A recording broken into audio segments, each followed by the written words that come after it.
Bruce, you must have something really good too. Of course I do. It's Bruce Danielson, and I guess I'm here to entertain you too.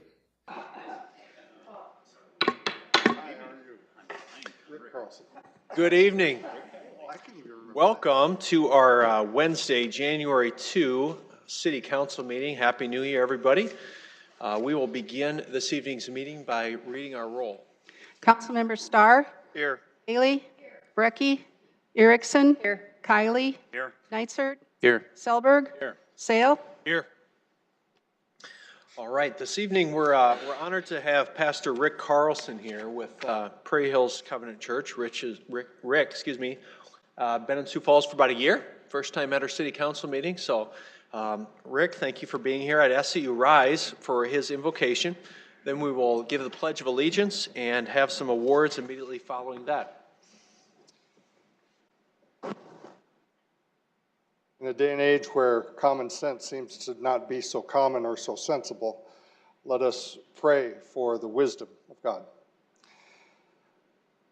Heavenly Father, in this new year, we are faced with many challenges, problems, and opportunities. It's our prayer that you would guide us to seek and pursue the highest of all virtues as leaders and as people in every walk of life, your wisdom. As we face this year, direct our thoughts away from personal preferences and political ideologies and to choose to act on what's best for the city, best for the future of our city. May our discussions be less about winning arguments and more about listening deeply to people and what they know, what they feel, what they have experienced, what their needs are. But most of all, may we listen and act to those quiet and sometimes imperceptible sparks of divine wisdom that are inspired by you. We pray your blessing on this body, that they may serve this community, and even tonight, show that with integrity and humility and wisdom. And we pray this in your holy name. Amen. Amen. I pledge allegiance to the flag of the United States of America and to the republic for which it stands, one nation, under God, indivisible, with liberty and justice for all. Sioux Falls, right? Thank you very much. Yeah. I need to clear my desk out.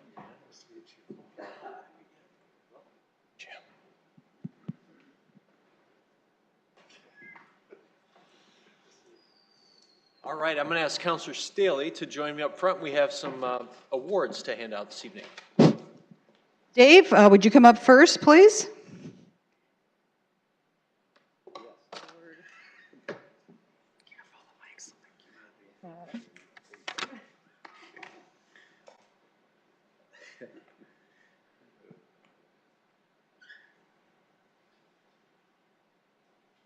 Dave Fox, our first recipient tonight of the Super Citizen Award.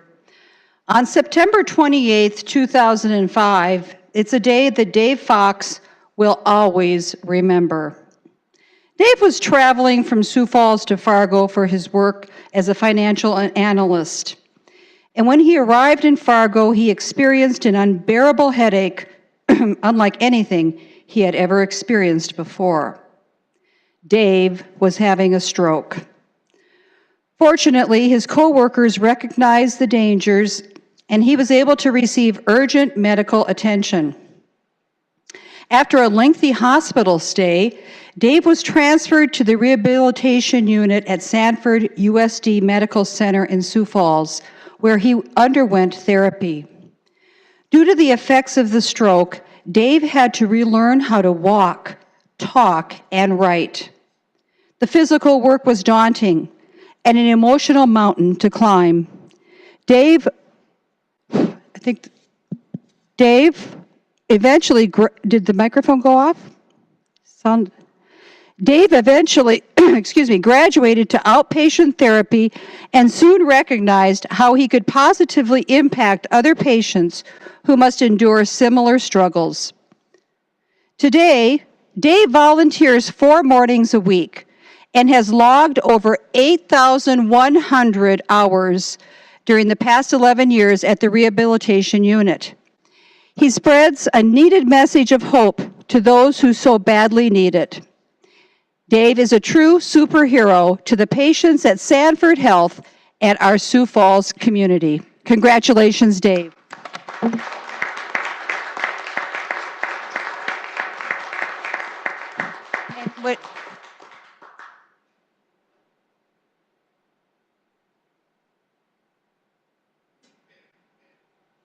And Dave, did you want to say a word?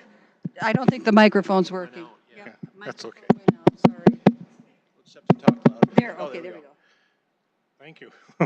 What else can you say? Yes. God bless you. Thank you. Okay.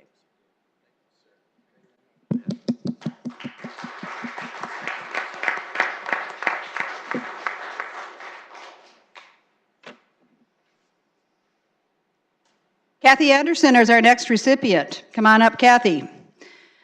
I've got a personal relationship with Kathy. She sings under my authority at the adult choir at St. Therese. So thank you for being here, Kathy.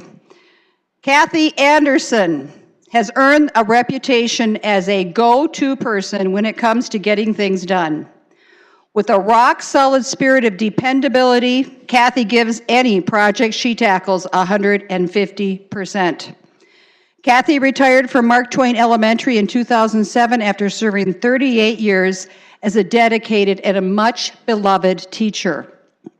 Once retired, Kathy really kicked her volunteer energy into high gear. Kathy has served as the president of the Retired Teachers Association for the past 10 years, and believe you me, she knows how to run a meeting with all those old teachers. As a volunteer for AARP, Kathy goes to small towns in eastern South Dakota to give Fraud Watch presentations. She also co-chairs the AARP Community Presence Committee that provides grant funding to numerous important programs such as the Banquets SOS Project, Children's Christmas Shopping, Lunches Served, Veterans Groups, Leif Erikson Day Camp, Ronald McDonald House, Family Connection, and many others. Kathy also volunteers to serve lunch once a month at the Bishop Dudley House, the St. Francis House, and the Ronald McDonald House. Kathy serves on the board of directors for the Live on Stage. This was formerly our Community Concert Association. And Kathy works the elections as a precinct poll worker and superintendent. And for those of you who ever have some free time, volunteer to help out with these elections. That we really need people to come forward on that. Kathy is also heavily involved in her church, teaching adult education, taking communion to the homebound, helping as a greeter, serving as a devoted choir member, and other activities. Members of St. Therese know that Kathy is an individual who comes early and stays late. The world is a brighter place because of Kathy Anderson. She always puts in her time with a generous spirit in her heart and a smile on her face. And just in a footnote, when I was sick in the hospital, Kathy came to visit me. A wonderful person. God bless you. Thank you, Kathy.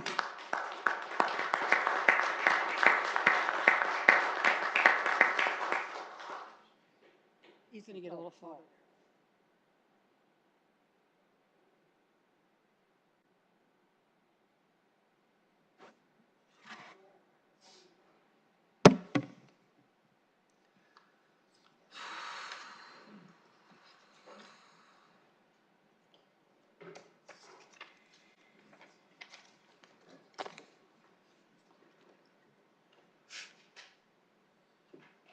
Mr. Mayor, can I have, Yes, Councilor Erickson. can I have a personal privilege? Yes, you can. I just wanted to recognize our assistant clerk. Today is her 17th year with the city of Sioux Falls. Tamara has been working tirelessly and for all of us and you, and so I just want to recognize her today and say thanks for your service. 17 years is a very long time, so congratulations. Thank you. Awesome. Great way to start our meeting. Let's move on to the consent agenda. Any changes or discussion on the consent agenda? Mr. Mayor? Councilor Staley. Yes, I wanted to pull item number 6, Water Reclamation, Agreement for Attorney Services Wastewater System Revenue Bond Legal Counsel, Davenport, Evans, Hurwitz, and Smith, LLP, for $20,000. All right. We pull that. Are there any other changes? 6.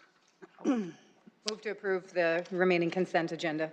Okay, move to approve by Erickson, Second? seconded by Kylie. Any other discussion? Counselor Kylie. Yes, I request a correction be made for item 37 of the City Council meeting minutes of December 18th, 2018. The vote is recorded for the third amendment considered, which was an amendment adding legislative priority 14, should reflect that I was excused from the meeting and vote on the item pursuant to City Ordinance 30-017. All right, thanks, Counselor. Any objections to that correction, Council? Okay, seeing none, can I get a roll call vote on the motion to approve as amended, please? Councilmember Starr, Yes. Staley, Yes. Erickson, Yes. Kylie, Yes? Nitzert, Yes. Selberg, Yes. Sale. Yes. All right, that has passed 7-0. Now on to our regular agenda. Move to approve Erickson. Second? Okay, motion approved by Erickson and seconded by Kylie. Any discussion on that agenda? A vote, please, Council. Councilmember Starr, Yes. Staley, Yes. Erickson, Yes. Kylie, Yes? Nitzert, Yes. Selberg, Yes. Sale. Yes. All right, that agenda has passed 7-0. We're now in the public input portion of our meeting. As a reminder, input during this portion will last no more than 3 minutes per person, and in total last no more than 30 minutes. During this portion of the meeting, persons may not address any item appearing later on in the regular agenda. For those items after general input, input is limited to 3 minutes unless the item is being presented for final adoption, in which case public input will be 5 minutes. At this time, I'd like to invite you all forward. Clerk, please note our time is 7:12. Good evening, sir. Dwayne Skipper, January 1, 2019 headlines. Your Sioux Falls average residential water and sewer bill is now in its 13th year of consecutive rate increases. The 200% increase since 2006 has tripled city water and sewer revenue to about $100 million in 2019.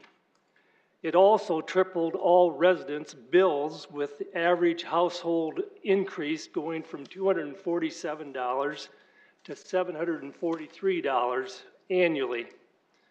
So what is there to question about this? The city has monopoly control of the water utilities that are necessary for human survival and our standard of living. For this very reason, the city has a fiduciary or trust responsibility to deliver the public utilities at the lowest possible cost and at a fair rate to all bill payers. Tripling the amount charged is unethical, unfair, and unreasonable, especially with monopoly utilities that have captive customers who have no other choice other than to pay the bill. The city is treating its residents' water billing as a business enterprise. The city dictates the rate increase and how the money will be spent. The majority of the profit built into water billing is being used for capacity growth.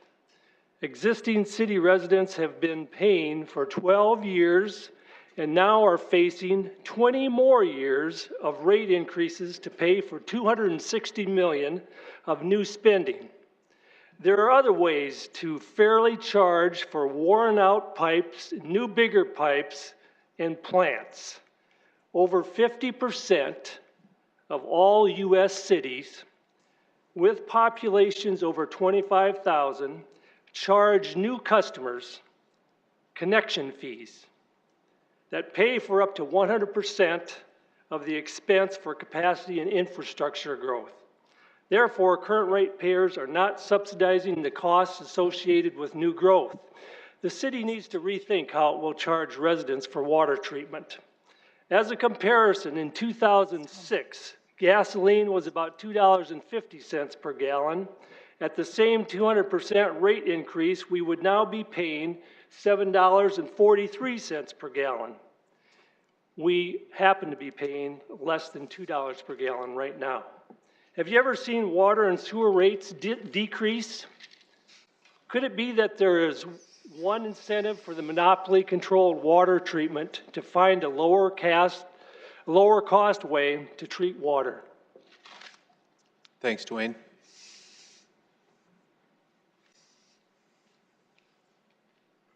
Good evening.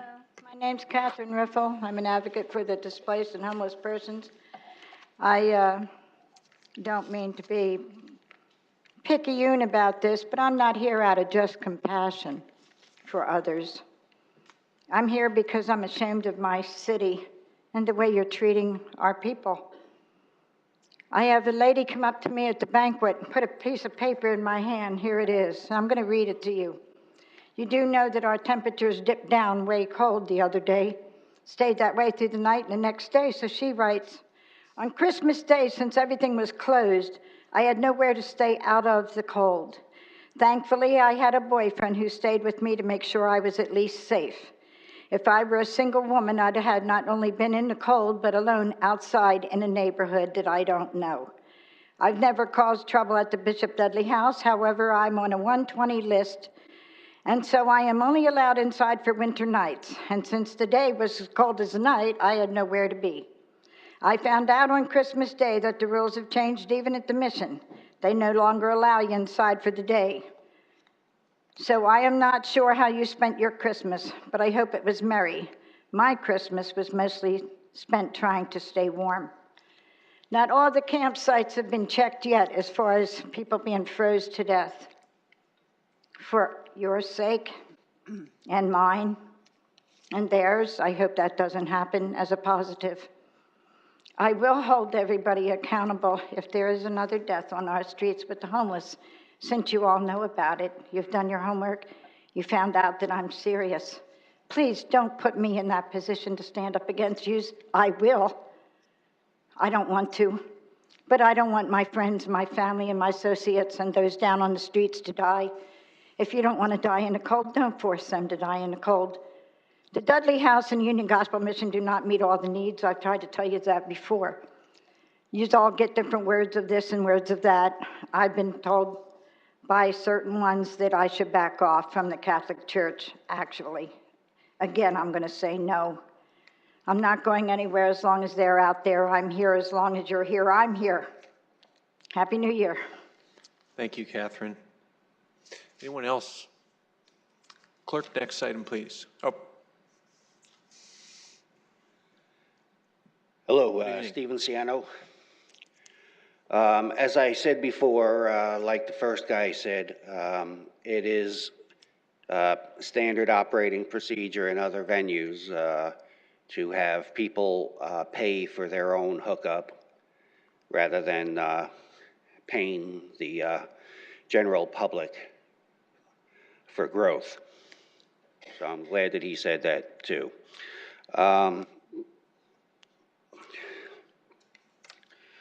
I will say also about finances that it's been said that Kristi Noem should be made to pay for police protection, and I say whoever made the decision to do so, she could have made, as far as I'm concerned, she could have come and gone without any protection and probably would have been just fine. I don't think there's any bullseye on her head. No one's after her like that. I don't think there was any threats to her. So whoever made the decision to spend all that money to protect her unnecessarily should be held accountable financially and perhaps criminally. There's a thought. Let's start making criminal charges against people when they fail to act reasonably as public servants. There's a lot of people on a national, state, local levels that take a lot of money and don't provide what they should. You can't serve two masters, as I said before. It's been said, one of my favorite philosophers said that. And let's see, also, change the subject. While she was not threatened for my situation and for doing good, which is my way, it was mentioned about the Catholic Church. When I was young, I was told by the Catholic Church I was supposed to be good, and then when I wasn't good, I was supposed to tell someone. So I said, wait a minute, how about I'll just do the first. I'll just be a good person. I won't sin, and I don't have to. And I was told it doesn't work that way. I could never figure that out. So that's one of the things that pushed me away from the church and religion. Anyway, I do have new threats, and that includes medically and socially right now. I'm trying to deal with it. Thank you. Thank you. Anyone else this evening?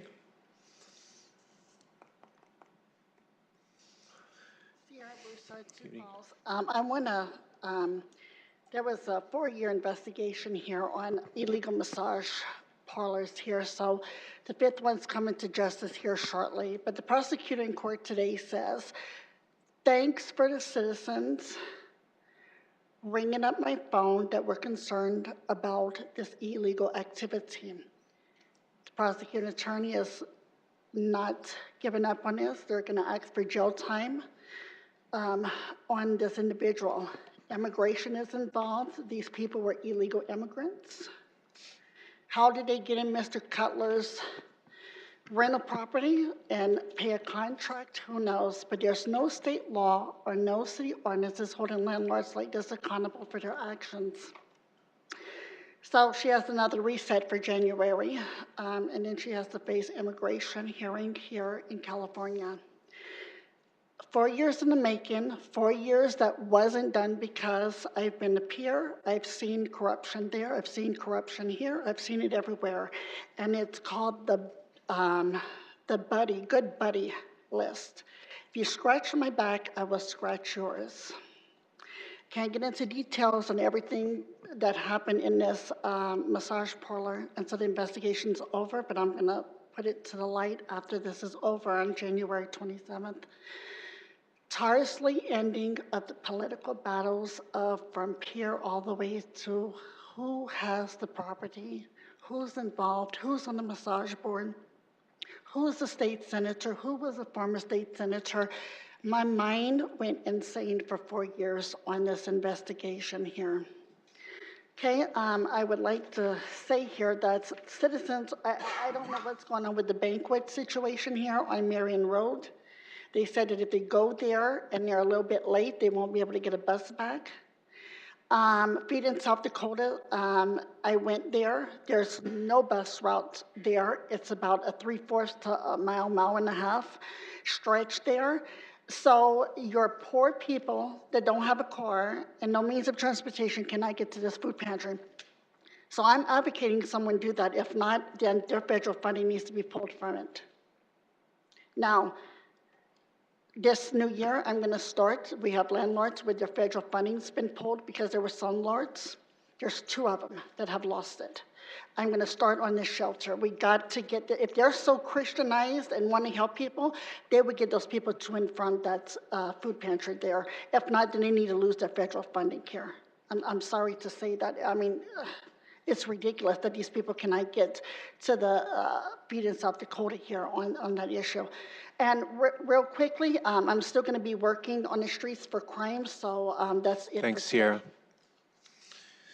Anyone else this evening for public input? Clerk, next item, please. Next item was pulled from item number 1, subsection 6, agreement for attorney services, wastewater system revenue bond, legal counsel for $20,000. Councilor Staley, you have the floor. Thank you. Just going to have our legislative expert put this up on the overhead. So I pulled this $20,000 expenditure because I was under the impression this was going to be a simple state revolving loan transaction. And so I wanted to get a little more, I guess, explanation as to why we're spending $20,000 when we have a legal team within our city government. Okay. There's-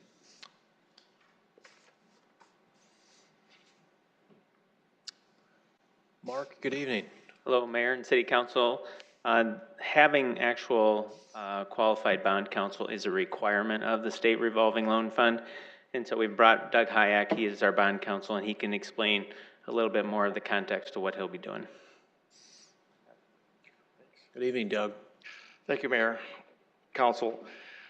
Thank you for the question. The role of bond counsel is ultimately to render an opinion, an objective legal opinion. Bond purchasers expect to see two things.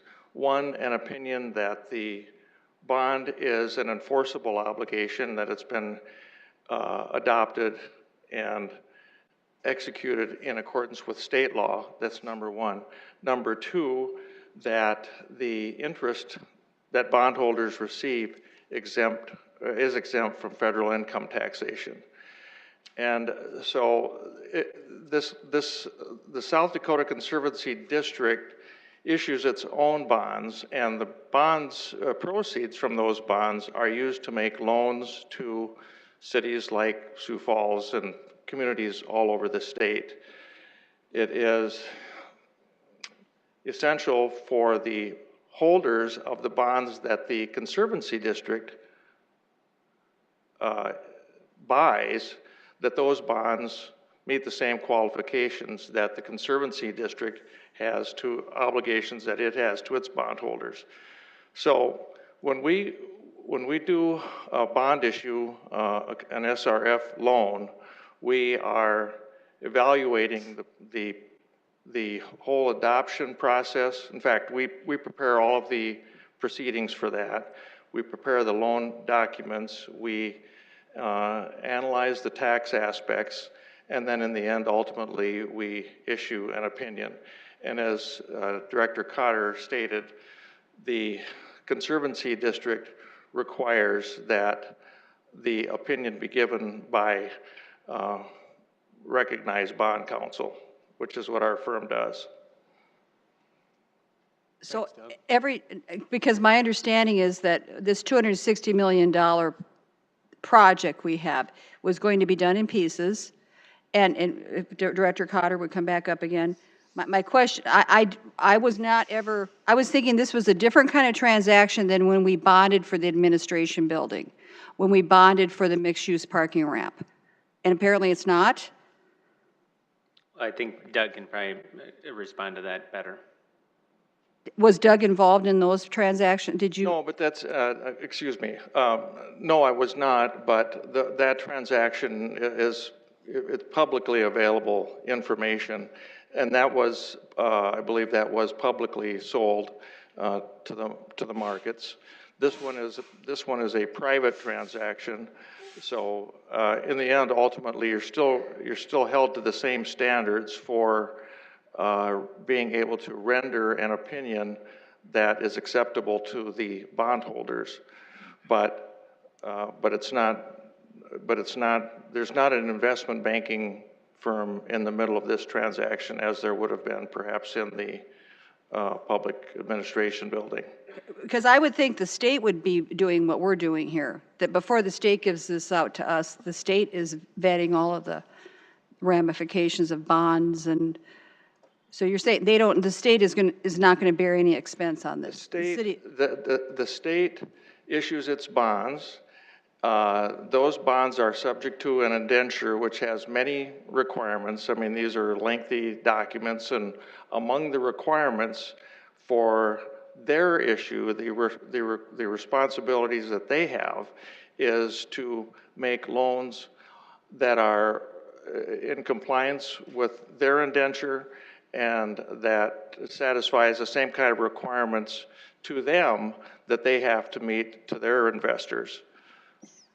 Well, okay, and back to this $260 million project, I don't know how many times, this is broken off from like what the $24 million thing we just approved. So we're going to be having this kind of a transaction with every piece of this. We're going to have to go through an independent attorney firm. Is We that? will be using bond counsel to assist us with all of our SRF loans, and we have for many years. This has been a very common practice. So, okay, and just for clarity for my understanding as far as the state would go, that I'm assuming other smaller municipalities like Aberdeen or Watertown could use the same revolving loan fund? That's correct. And they're going to have to hire and pay $20,000 as well?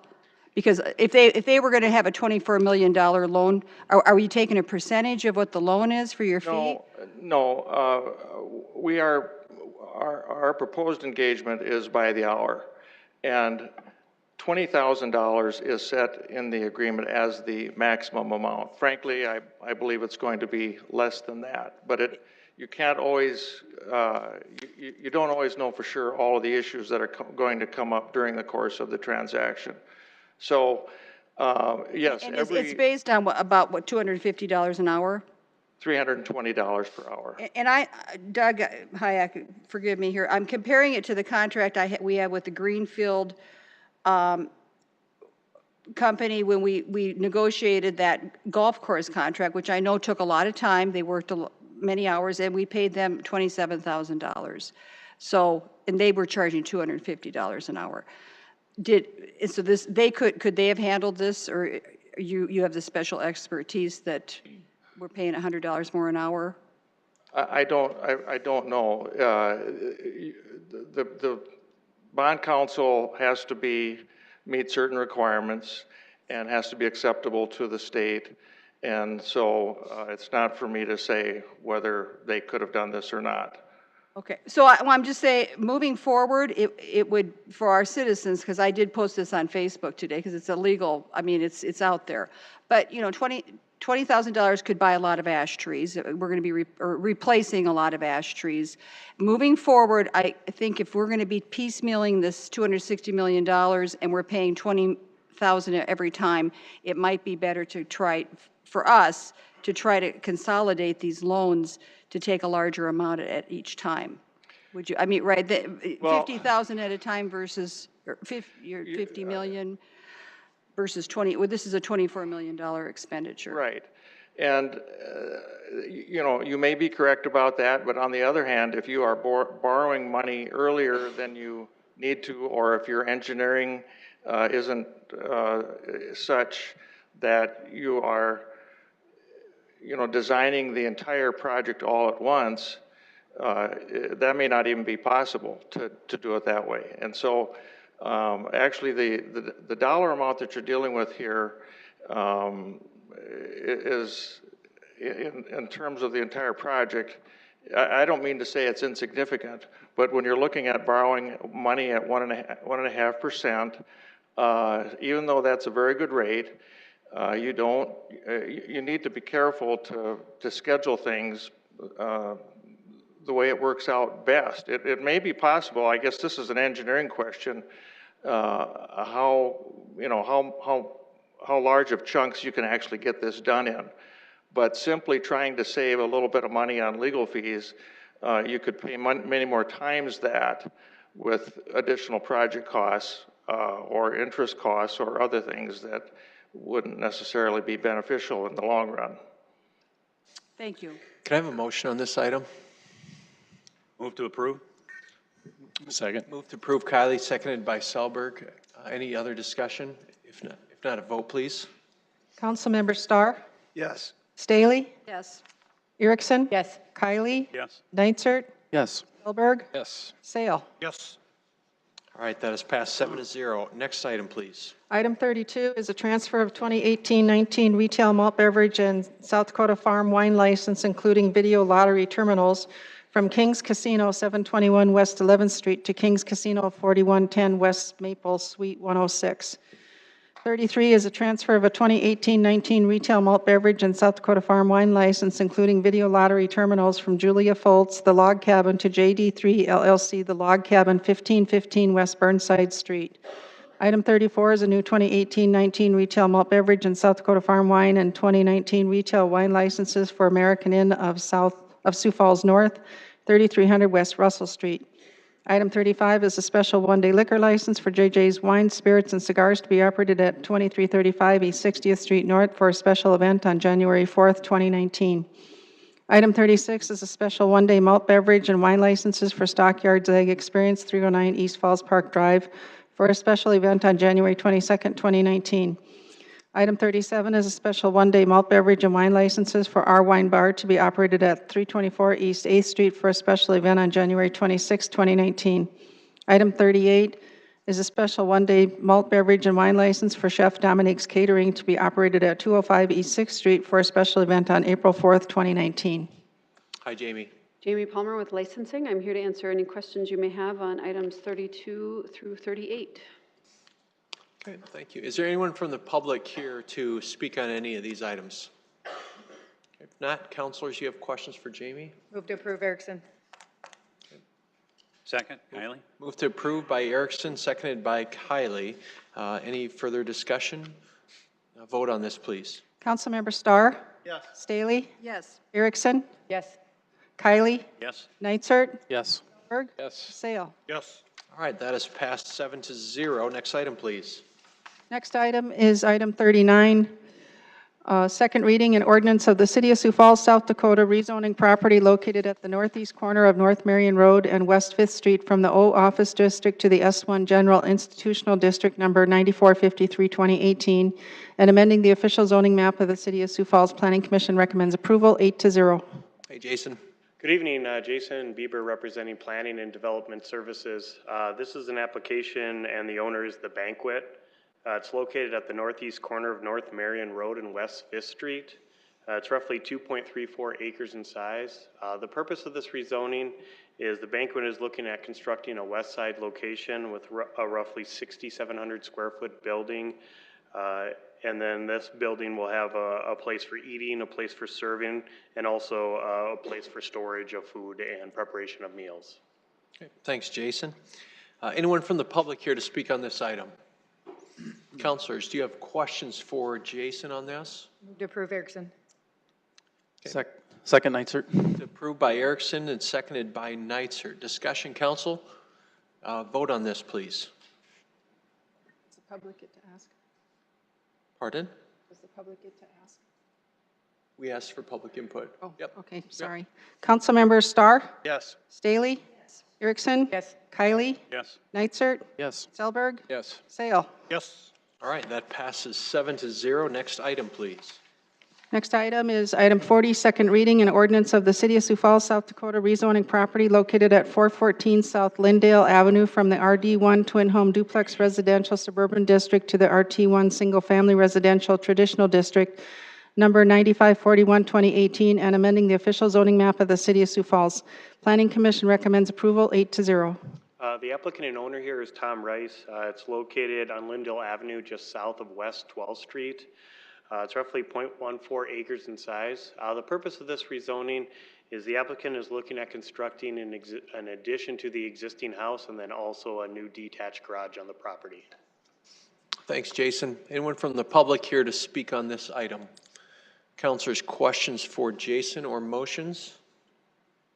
Move approval. Second, Kylie? Okay, move to approve by Selberg, seconded by Kylie. Any discussion?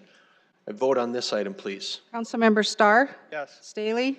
Erickson? Yes. Kylie? Yes. Nitzert? Yes. Selberg? Yes. Sale. Yes. All right, that passes 7-0. Item 41. Item 41 is a second reading and ordinance of the City of Sioux Falls, South Dakota, rezoning property located at the southwest corner of East 69th Street and Bonson Avenue from the O Office District to the RS Single Family Residential Suburban District, number 9571-2018, and amending the official zoning map of the City of Sioux Falls. Planning Commission recommends approval 8-0. The applicant and owner here is Dana Iverson. It's located just east of the roundabout at 69th and Southeastern. It's roughly 4 acres in size. The purpose of this rezoning is they're looking at constructing a future place of worship on the property. Okay, thanks, Jason. Anyone from the public to speak on this item tonight? Counselors, do you have questions for Jason? Move approval, Erickson. Okay, Motion approved by Erickson, seconded by Sale. Any other discussion? A vote on this, please. Councilmember Starr? Yes. Staley? Yes. Erickson? Yes. Kylie? Yes. Nitzert? Yes. Berg? Yes. Sale? Yes. All right, that passes 7-0. Item 42. Item 42 is a second reading and ordinance of the City of Sioux Falls, South Dakota rezoning property located at the southwest corner of East 14th Street and South 6th Avenue from the RT1 Single Family Residential Traditional District to the RT2 Townhome Residential Traditional District, number 9575-2018, and amending the official zoning map of the City of Sioux Falls. Planning Commission recommends approval 8-0.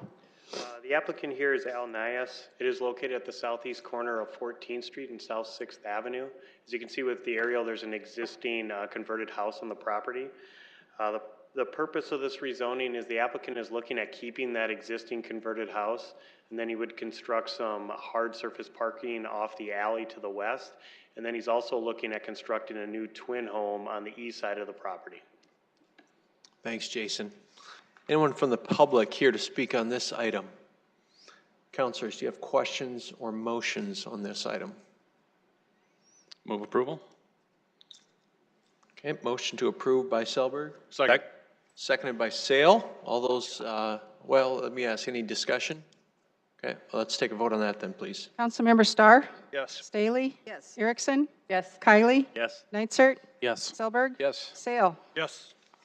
All right, that has passed 7-0. We'll move to item 43. Item 43 is a first reading, an ordinance of the City of Sioux Falls, South Dakota, authorizing the mayor to enter into a master license agreement between the City of Sioux Falls and ComNet Cellular Incorporated, doing business as Verizon Wireless, for the installation and maintenance of poles and small cell equipment in city rights-of-way, parks, and other city-owned property. Recommendation, set a date of second reading for Tuesday, January 8th, 2019. Stacy, the floor is yours to introduce this item. Thank you, Mr. Mayor. I can just address to the council at this point. This is the master license agreement that was presented to the council at the informational meeting on December 18 of last year. At that time, of course, we provided specifics to the council regarding the contents of that contract.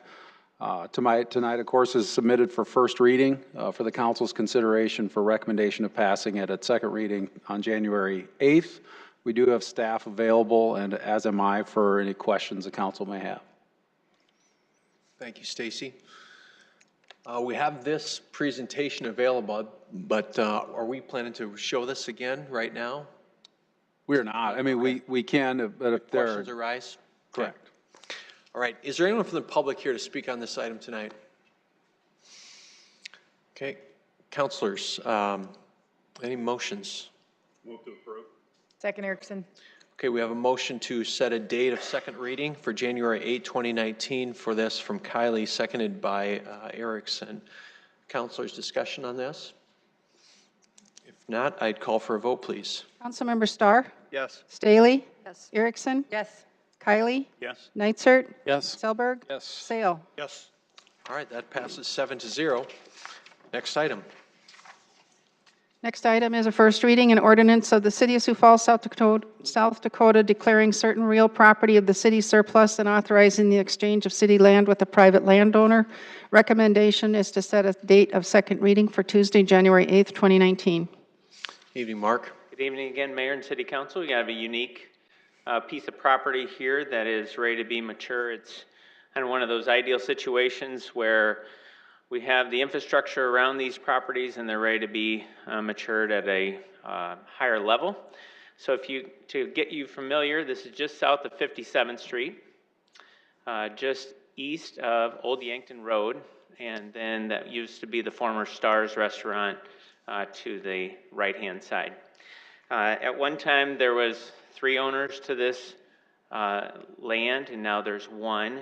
Now this one property owner is working to clean up, if you will, some of the old rights-of-ways. Tonight, the one specific item that we're here for is that the City of Sioux Falls has that small, irregular yellow piece of property, and we had that appraised, and it came in at about $11 a square foot for a total value, estimated value of $35,500.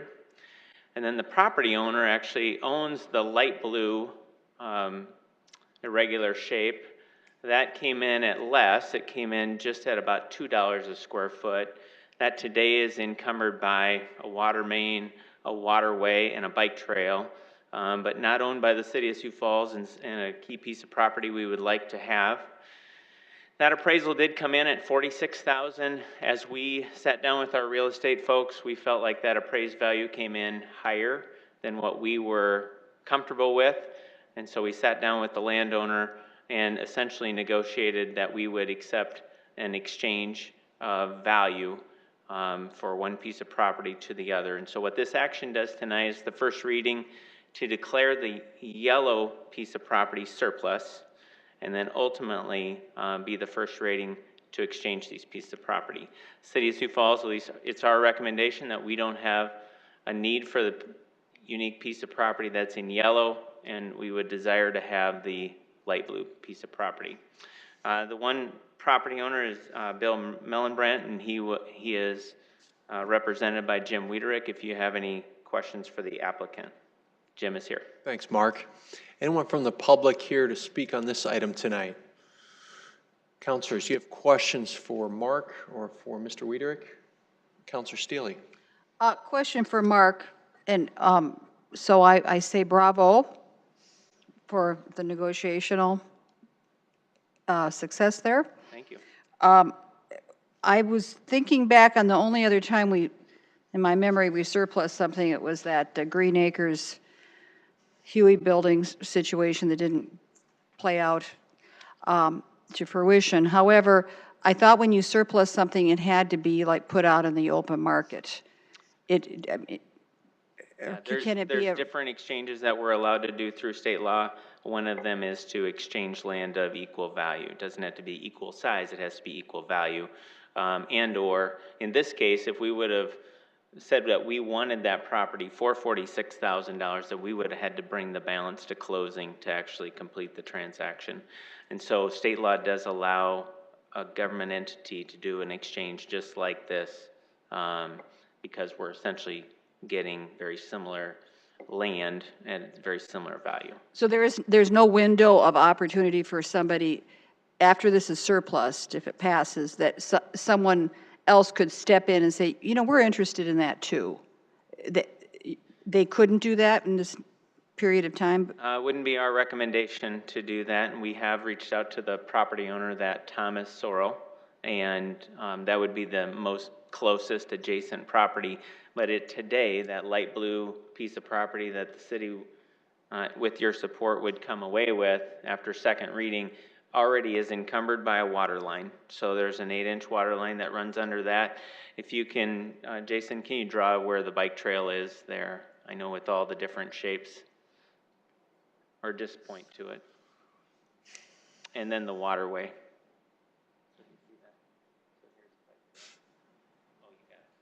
Sorry. So there's the bike trail, so that's already a public use. The waterway, we just never owned title to it, and so this would allow us to take title to that and not have to encumber a piece of land with easements. I understand. I'm just asking more for the technical aspect of how this Sure. plays out. Once a city will surplus something, that there is a small window of time when it really isn't part of that trade-off deal yet. Right. You can't enter into that until we've done this and had a little time in between. Go through the first and second Yes. readings, that's right. Okay, thank you. Other questions, councilors? Okay. If not, I'd ask for a vote on the motion on the floor, please. There's no motions. There's not. I'll move to set sorry. date of second reading for Tuesday, January 8th, 2019. Second. All right, motion now is on the floor by Erickson and seconded by Kylie on that, to set a date of second reading for the 8th. Any other discussion? If not, a vote, please. Councilmember Starr? Yes. Staley? Yes. Erickson? Yes. Kylie? Yes. Nitzert? Yes. Selberg? Yes. Sale? Yes. All right, that is passed 7-0. Item 45, please. Item 45 is a first reading, an ordinance of the City of Sioux Falls, South Dakota, amending the Code of Ordinances of said city by rezoning property at the southeast 1/4 of the southeast 1/4, Section 23, Township 100 North, Range 50 West, Lincoln County, from the A1 Agricultural District to the C Commercial District. Recommendation is to set a date of second reading for the joint Sioux Falls City Council Lincoln County Commission meeting of Tuesday, January 22nd, 2019.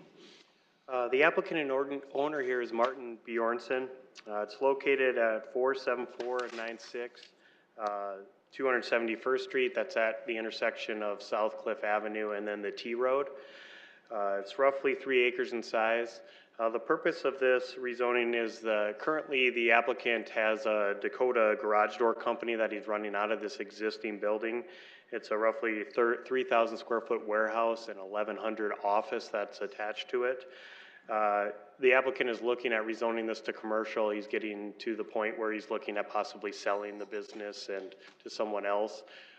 And then this was recommended unanimously for approval by both the city and the Lincoln County Planning Commissions. Okay, thank you, Jason. Anyone from the public here to speak on this item tonight? All right, councilors, do you have any questions for Jason on this? I'll make a motion to set this second reading for the joint Sioux Falls City Council Lincoln County Commission meeting of Tuesday, January 22nd. Second. All right, we have a motion by Erickson on that, seconded by Kylie. Discussion, council? If not, a vote on that item, please. Councilmember Starr? Yes. Staley? Yes. Erickson? Yes. Kylie? Yes. Nitzert? Yes. Selberg? Sale? Yes. All right, that is passed 7-0. Councilors, any new business or is there a motion to adjourn? Move to adjourn. Second. Okay. All those in favor say yes. Yes. Yes. All those opposed, no. The motion is carried. Our meeting is adjourned. Have a great night.